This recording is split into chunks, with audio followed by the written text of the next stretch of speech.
শিলাবতী নদীর উপর দুটো কাঠের পুল পঞ্চায়েতের তৈরি, সেখানে একটা টোল বসানো হয়েছিল, মাথা পিছু একটা টোল নেওয়া হচ্ছিল টেন্ডার করে। এখন যেটা বলছে যে ওটা টোল ফ্রি করে দেওয়া হয়েছে এই পালা বদলের পর। এটা মানে গ্রাম পঞ্চায়েতের কী বক্তব্য? গ্রাম পঞ্চায়েতের বক্তব্য বলতে দেখুন, এটা গ্রাম পঞ্চায়েত থেকে জেনারেল মিটিং করে ওই টোলটি এলাকার মানুষকে পরিষেবা দেওয়ার জন্যে, যাতে করে সারা বছর পরিষেবাটা মানুষ পায়, সেই জন্যে আমরা টোল বসিয়ে ওটাকে আমরা টোল সিস্টেম করেই করেছি।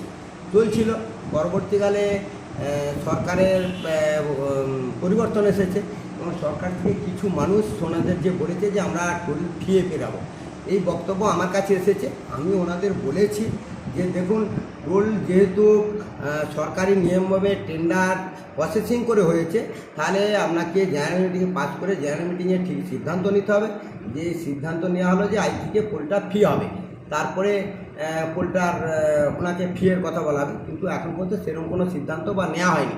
এবং যিনি পোলটা টেন্ডার অংশগ্রহণ করে যিনি পোলে বসছিলেন, উনি এখন পর্যন্ত কে বা কারা ওনাকে পোলে বসতে দেয়নি, এই অভিযোগও লিখিতভাবে উনি আমাকে এখনও জানান।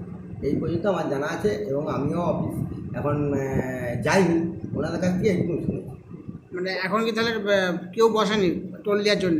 না, এখন কেউ টোল নেয়নি, এইটুকু আমি জানতে পেরেছি। এখন ফিয়েই মানুষজন পেরোচ্ছে, এই পর্যন্ত।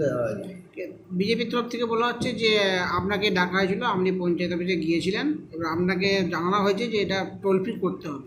হ্যাঁ, বিজেপির পক্ষ থেকে জেতার পরে আমাকে ওনারা ডেকেছিলেন কয়েকজন নেতৃত্ব, আমি গিয়েছিলাম। যার পরে ওনারা বললো, আমি ওনাদের জাস্ট এই একটা বক্তব্য বলেছি যে আপনারা যেহেতু এটা প্রসেসিং করে হয়েছে, জেনারেল মিটিং করতে হবে, জেনারেল মিটিংয়ে সিদ্ধান্ত নিতে হবে, নেওয়ার পর ওনাকে ডেকে এটা পোলটা বন্ধ করতে হবে, এইটা বলেছি। তারপর থেকে আর কোনো তো অফিস যায়।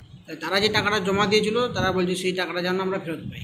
সেই টাকাটা ফেরত পেলে ওই তো জেনারেল মিটিংয়ে ঠিক হবে কত টাকা দিয়েছে। ধরুন গোটা বছরে একটা পোল ডাকা হয়েছে 1,90,000, তো 90,000কে 12 দিয়ে গুণ করে যেই টাকাটা পাঠাবে, 2 মাসে যতদিন করেছে ততদিনের টাকাটা মাইনাস করে বাকি টাকা ওনাকে ফেরত দিবে। বোর্ড সেই সিদ্ধান্ত নেবে, সেই বোর্ড আগে মিটিং করুক, করার পর সেই সিদ্ধান্ত নেবে উনি কীভাবে টাকাটা ফেরত দেওয়া হবে। মানে এটা কি দলগতভাবে বন্ধ করা হয়েছে?